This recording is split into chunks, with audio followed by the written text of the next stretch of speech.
Chapter 12, Money, Media, Management, and Monopolies. In the last chapter, we saw the birth of the financial matrix and how the world drifted away from free market principles, leaning into a socialist approach instead. Chapter 12 can be summed up like this. Much like a supernova, the financial matrix gravitational pull has drawn every nation state into its orbit. It operates in a protected socialist environment by following a four-step process. This process is detailed in Chapter 12 as money, media, management, and monopolies. These four elements are explored in detail, but since the book has already covered the money monopoly extensively, this chapter essentially picks up with number 2, media. Woodward explains that by the early 2000s, 5 massive corporations controlled nearly all major media. Naturally, as media became more concentrated, it started playing along with the financial matrix. Journalists and intellectuals who followed the script were rewarded, while those who didn't saw their careers stall. The result, obviously, a media industry that shapes public perception to benefit those in power, pushing divisive stories that keep people distracted while reinforcing control. Even while I'm saying this, you're probably recalling your own examples when media outlets you followed have done just that. Woodward highlights that even economists weren't exempt. By 2008, nearly half the editorial boards for top economic journals were connected to the Federal Reserve. It's amazing. He closes the media section with a powerful reminder. People's actions are shaped by their perception. So when the financial matrix controls perception, it also controls outcomes. This is exactly why so many people unknowingly defend their own enslavement. Number 3 in the process is management. With control over money and media, the financial matrix locked down another crucial piece: democratic elections. What does every political candidate need to win? Money and media support. And guess who controls both?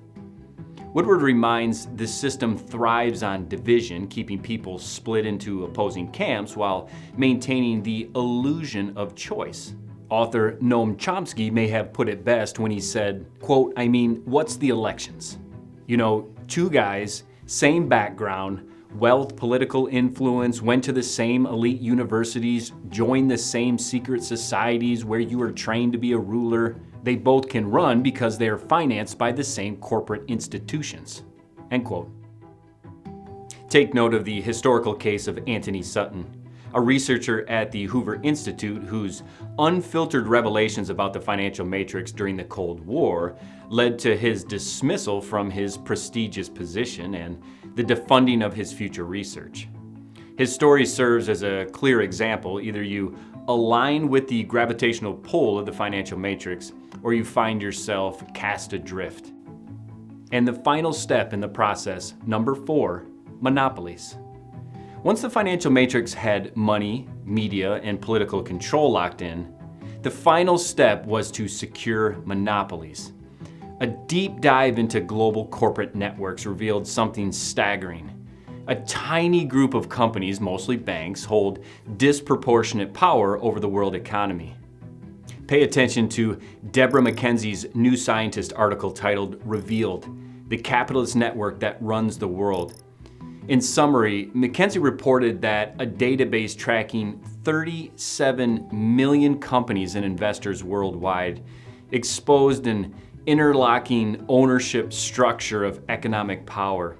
When the team dug deeper into the ownership network, they discovered that a significant portion traced back to a tightly interconnected super entity of just 147 companies representing 60% of global revenue. One of the researchers, James Glatfelder, summarized, quote, in effect, less than 1% of the companies were able to control 40% of the entire network, end quote. Incredible. Also, don't miss the price changes graphic. Some have dubbed it the chart of the century because it reveals just how costly it is to live in the financial matrix economy.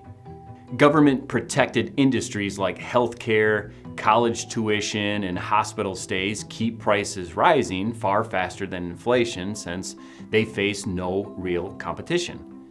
Meanwhile, competitive markets like those for toys, TVs, and phones have driven prices down over the past 2 decades.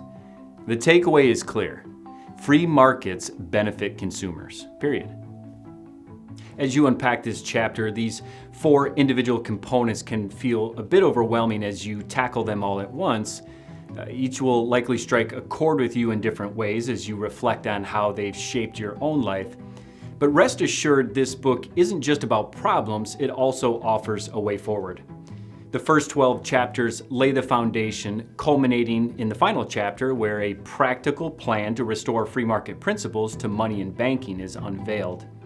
But before we get there, let's dive into chapter 12.